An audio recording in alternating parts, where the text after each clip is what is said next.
Thank you. Welcome. This is the County Employee Retirement Systems Finance Committee on November the 16th, 2023. And I'll call the meeting to order. Mr. Board, can you give us our legal opening statement? Yes, sir. For the record, I want to note that this is a regular meeting of the CERS Finance Committee. This meeting is being broadcast via video teleconference pursuant to Kentucky Revised Statute Section 61.826 and may be viewed by the public at the Kentucky Public Pensions Authority offices located at 1260 Louisville Road in Frankfort, Kentucky. It is also being broadcast to the public via Facebook. I ask if you are speaking and not appearing by video, please identify yourself before talking. In the event the video or audio broadcast is interrupted, we will attempt to reestablish a connection. If a connection cannot be reestablished within 30 minutes, the meeting will be adjourned and rescheduled to another date. Thank you. Thank you. Ms. Rankin, can you do our roll call, please? Yes, sir. Mr. O'Meara? Here. Mr. Cheatham? Here. And Mr. Fulkerson? Here. Thank you. Good. Our next order of business is approval of the minutes of the August 22nd meeting. Do I have a motion to approve? I'll make that motion. Second. And a second. Any discussion, corrections, clarifications needed? I did not see any. Hearing none, all in favor, please say aye. Aye.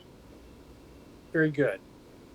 Next up is Mr. Lamb with fiscal year-to-date financial reports.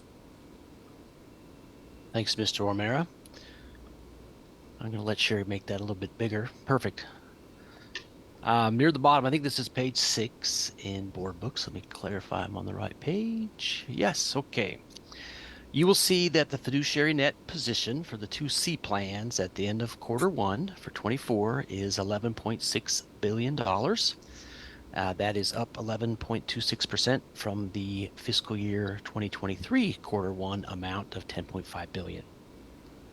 This is $1.1 billion higher and is driven by the overall increase in investments at fair value, which are 10.55% right there in the middle of the page, or 1.1 billion higher now than they were 1 year ago. And that's specifically in the public equities investment asset class, which is up 20.81% or 937 million from the prior year. If we move those results onto page 7 to the statement of changes, despite that increase in the fiduciary net position year over year, the actual fiduciary net position at the end of quarter 1 is $206 million less than it was at the start of the quarter. So from July 1 until now, we've lost $206 million in value. In comparison, during that same period of the prior year, we lost $345 million. So we're doing a little bit better this quarter than we were the first quarter of the prior year. I think September had a pretty rough month from my meeting in the investment committee. That brought some of those results down a little bit. In quarter 1, on this same page here, the C plans received $289.6 million in total contributions, and they paid out $329.4 million in benefits, refunds, and admin expenses. That will result in a $39.8 million cash flow loss, which we'll talk about in a minute. The prior year, quarter 1, was a $31.1 million cash flow loss. The net investment loss for the quarter is $166 million, and that's presented right there in the middle as well, compared to the prior quarter 1 net investment loss of $314 million. If we carry that on to the contributions report on page 8, some of this will be repeated a little bit, but I wanted to walk through this. If you look at the yellow line, the net positive is 0.6 and 22.4 for quarter 1 for the non-haz and hazardous plan. However, if we take out that net investment income of 46.3 million and 16.4 million, you can see the results of that down here on the bottom chart, showing a $45.7 million cash loss for the non-hazardous plan, and a positive $6 million for the hazardous plan. I said that wrong. For the non-hazardous, it's 45.7. For hazardous, it's 6 million cash flow positive.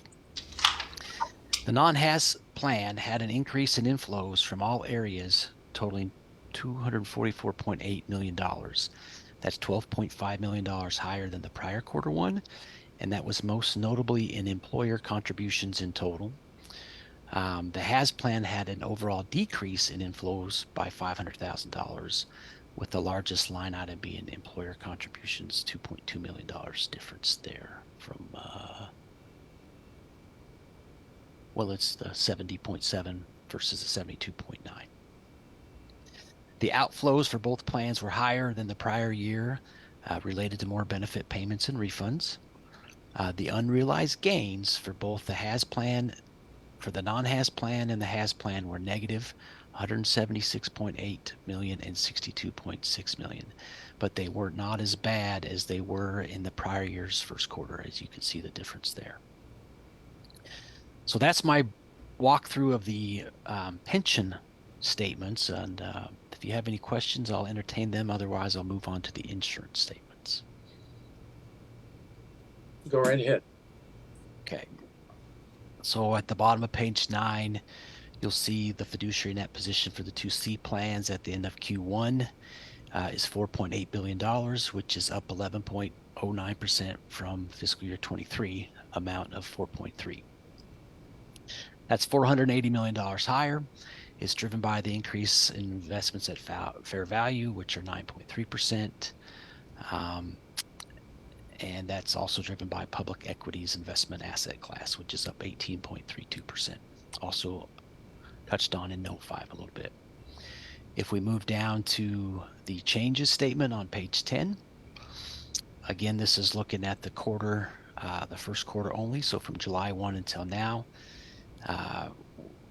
the $4.8 billion from above is $92.7 million, or 92.675 less than it was at the start of this quarter. And in comparison, during the Q1 of the prior year, we lost $155 million in value. So quarter one is better than it was last quarter one, but still a little bit of loss. And in quarter one, we received $26 million in contributions and paid out $52 million, mostly in healthcare premiums. So that would be a $26 million cash flow loss. In addition, the net investment loss for the quarter is $67 million, whereas the prior quarter one net investment loss was $137 million. If I carry these forward to the contribution report on page 11, the net contributions for the non-HAS plan is 6.3. For the hazardous plan, it's minus 7.9 million. If we take out the net investment income of 16.9 and 7.6, you can see down here at the bottom chart that we would have a negative cash flow amount of 10.6 million and 15.5 million. The non-HAS insurance has 21.8 million less in employer contributions, offset by an increase in the Humana gain share of 10.4 million. And the hazardous has 7.6 million less in employer contributions, offset by an increase in 1.6 million in the Humana gain share. The outflows for the non-hazardous are down $8.6 million in healthcare premiums, and both plans were higher than the prior year related to more benefit payments and refunds in the outflows category, 11.2 million and 4.2 million respectively. The unrealized gains for both the HAS plan and for the non-HAS plan and the HAS plan were negative 64.3 million and 30.7 million, but again, were not as bad as they were the prior year's first quarter.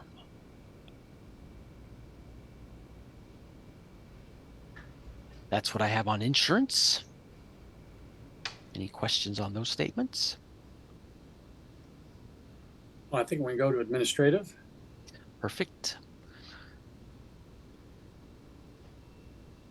I think, did we skip a category? Oh, did we? Yes. No, I think Sorry. Sherry dismissed it, I think. Are they out of order, Sherry? I think we're No, I think your reporting of there we go. You're right. Yeah. Sorry. let's do the invoices first. Sorry. All right, so the 9/30/2023 amount of outstanding invoices is 3.1 million. That's 4% less than the 6/30/23 amount of 3.25 million. It lists here the top 10 employers with outstanding invoices. As you can see, the top 5 have asterisks by them. They are all in litigation. So that's this bullet point down here at the bottom indicates invoices in litigation. And so they've been outstanding for a while and continue to be outstanding. If you go to the next page, the penalty invoice report, this quarter we had 17 penalty invoices that were waived for a total of $17,000. And you can see the reason why we waived them for late reporting. There was also 32 penalty invoices that we did not waive for a total of $41,413 for the quarter. And 31 penalty invoices from the last quarter were paid, totaling $519,000 during the last 3 months. So I know we've had a little bit of discussion with that. There's been one large employer that's struggled with their new payroll system and implementing that. That has been the bulk of the dollar amounts in these categories. I think they've made a lot of progress recently and will continue to be monitored going forward. Mike, Yes, sir.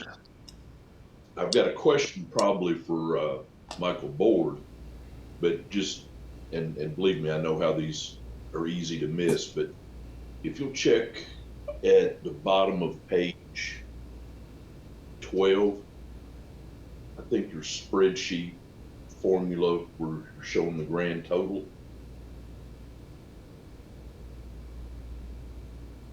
Of 1.773 million there. Yeah, I don't think it's adding those two numbers together. Oh, you're right. I mean, there's a 1773 for C and a 1361 for C has. Yeah. So yeah, we can definitely look into why that didn't add up and correct that going forward. Thank you. In the spreadsheet, but The next column adds up, so that's kind of weird. yeah, exactly. But Michael, do you mind to give us just kind of a quick status on these 5 that are in litigation without getting into any, closed session information? Are they moving? Are they not moving? What's going on? They are moving, not as some quicker than others, and some have been discussed, as we know, in the past couple of months, and so we're trying to move them as quickly as we can, but we are moving them, and we hope to continue doing so. I mean, that's 2 million of the 3 million outstanding. Yes.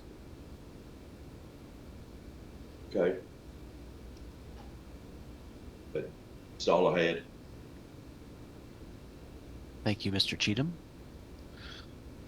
The admin budget, I just have a few notes here overall. In the staff subcategory, we spent 8.5 million, which is 25.56 of the entire budget.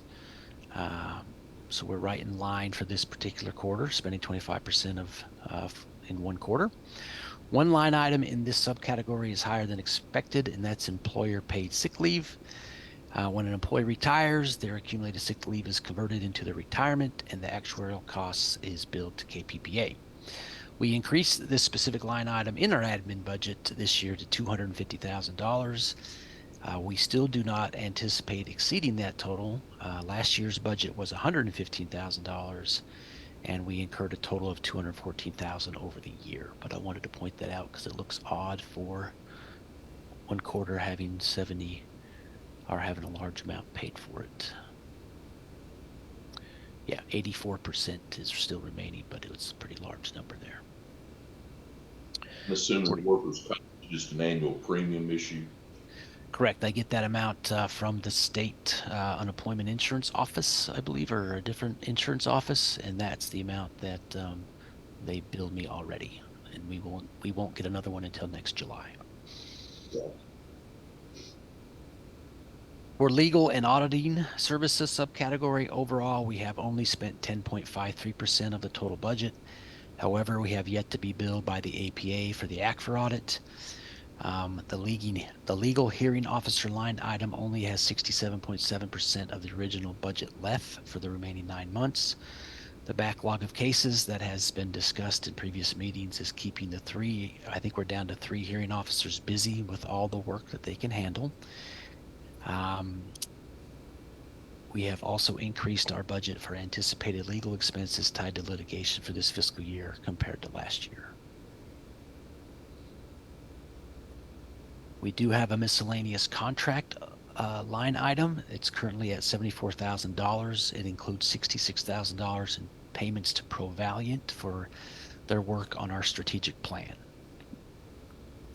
So the total personnel category is at $9.1 million. We still have 76.71% of our budget yet to spend in that overall category.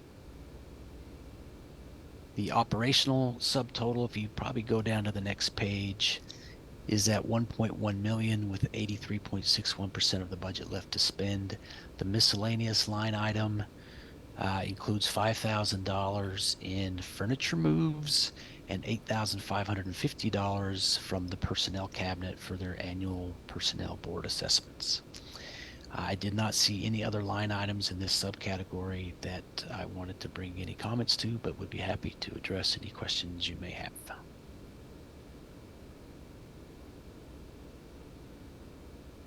I think Mike, that's... Go for it. I just want to commend you, to be honest. That's the kind of budgeting to see, you know, if we're 25% through the year and we're pretty well on target, that means you built a pretty good budget. So to you and the folks at KPPA that actually spend the dollars, I guess, I appreciate it from my end. Well, I appreciate that. I have to give a lot of credit to the budget work group that include Mr. O'Mara and others in helping also create this budget. So a lot of kudos to them as well.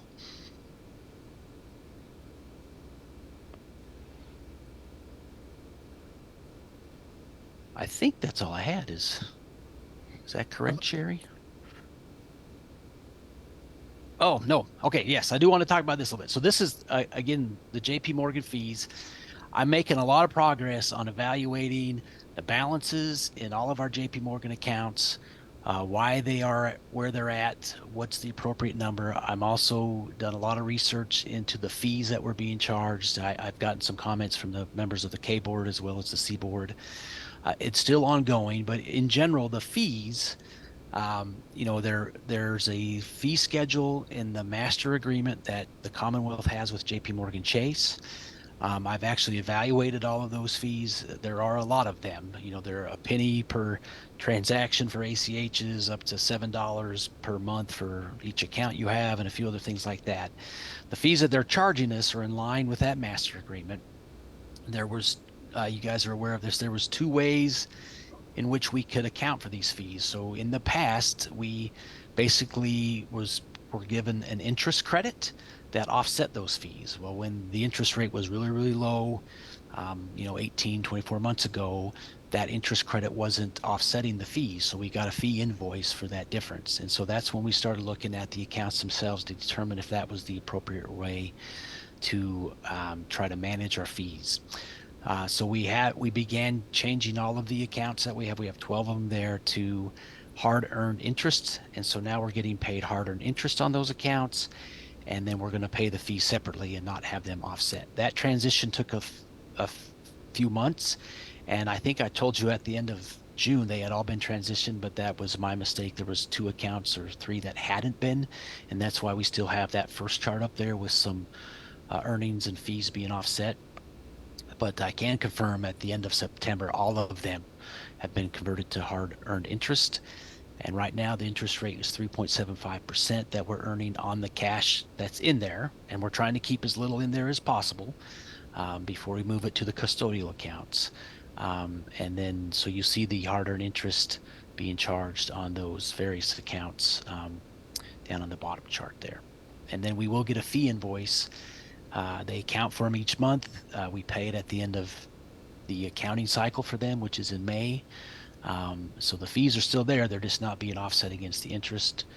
And we're getting a higher interest rate for having hard-earned interest accounts versus the agreement or the scheme that they had for offsetting earnings credited against fees.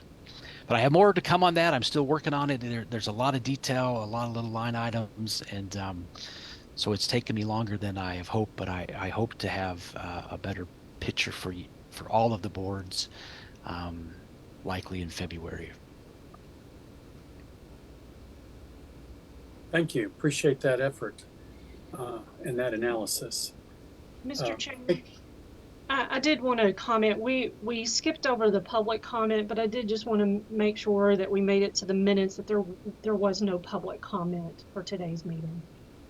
Thank you. Appreciate that. Keep me on task. I think hazardous position requests are next. Mr. Surratt, can you walk us through that? Yes, I can. Good afternoon.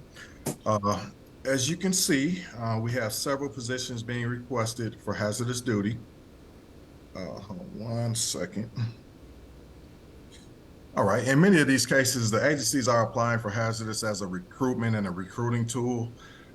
So that's why we're seeing a lot now. All of these positions are police, fire, EMT, or paramedic positions. CERS hazardous statutes have been included, and the employers did submit all the position questionnaires and job descriptions. KPPA has reviewed all these positions and determined that they do meet the statutory guidelines.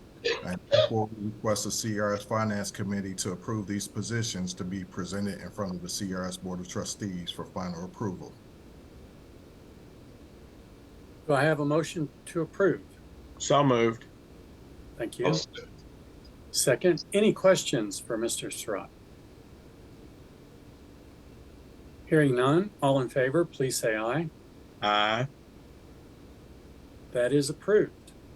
All right, now to the new agency request. Okay. We also have two agencies wanting to participate.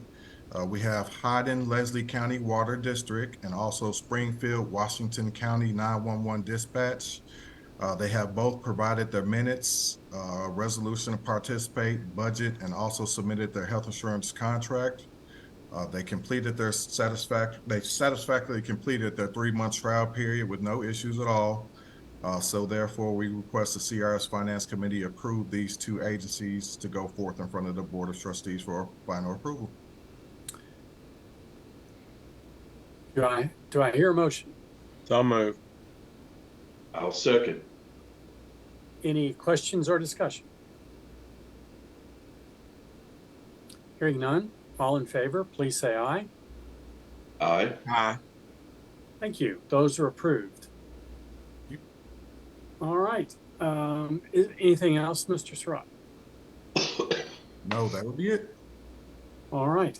I think we're now moving to the investment trust. Mr. Willard, do you want to walk us through that one? Absolutely. Good afternoon, everyone. Fiscal year to date, expenses are running modestly under budget. Through the first quarter, we have spent approximately 17% of the amount budgeted for the full fiscal year. The big outlier is legal expenses, which are running significantly under the budgeted amount. But it is anticipated, similar to last year, that we'll see an increase in the second half of the year as litigation moves forward on a number of cases. I'd also note on the budget that the Solovis bill is paid a year in advance. So that's the full year. So we won't see any additional invoices for this fiscal year. And we were required to amend that contract and modestly increase the amount that we were contracting for some additional services related to their independent performance calculation and reconciliation process. That contract also has an inflation kicker, which was a modest increase as well. Also to note on the budget, we have added one new service provider, which is included on the key. It is Oxford Economics, which provides macroeconomic and asset class research. and that's reflected here on this page in the miscellaneous line item under contractual services. Any questions on the overall budget? I think we're good. All right, Sherry, page 25, please. Page 25 and 26 report the investment fees and expenses by asset class. I did want to note the 2021 fiscal year data on there is for the entire fiscal year. All of the other years are fiscal year to date data. The largest changes from the prior fiscal year have been increases in the performance fees for specialty credit and private equity portfolios, and that's consistent with stronger realized performance in those asset classes. We've also seen a sharp rise in the miscellaneous expenses category for strategies that rely on credit facilities, consistent with the significant rise we've seen in rates, especially on the short end. So there are a number of those strategies that rely on credit facilities, and the cost of those credit facilities has gone up commensurate with the rise in rates. Conversely, the overall fees for real estate have continued to fall, driven by the reduction in the performance fees associated with those portfolios. I also wanted to note that we're continuously evaluating management fees. I mean, this is a big focus of investment staff. We both do that independently with market available data, as well as contacts in peer universes, and Wilshire provides significant input on peer data as well. We were recently able to successfully lower base fees and restructure fee schedules for a number of mandates.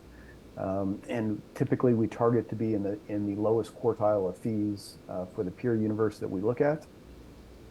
And this, coupled with a greater focus on co-investment opportunities, which are typically in higher fee asset classes, as well as our move to increase the amount of assets that are managed in-house, we do anticipate lowering the all-in non-participating base fees of the systems. Those would obviously be the contractual fees and not necessarily the performance fees. We hope those tend to rise over time as we experience greater performance in those asset classes. And that's all I had on the budget and the fees. If there's any questions, happy to take those. We have any follow-up? All right, hearing none. Thank you very much. Appreciate it. Thank you. We've been pretty efficient going through our agenda. Is there any other business for the committee? Hearing none, I guess I can adjourn the meeting. Thank you all very much. Thank you.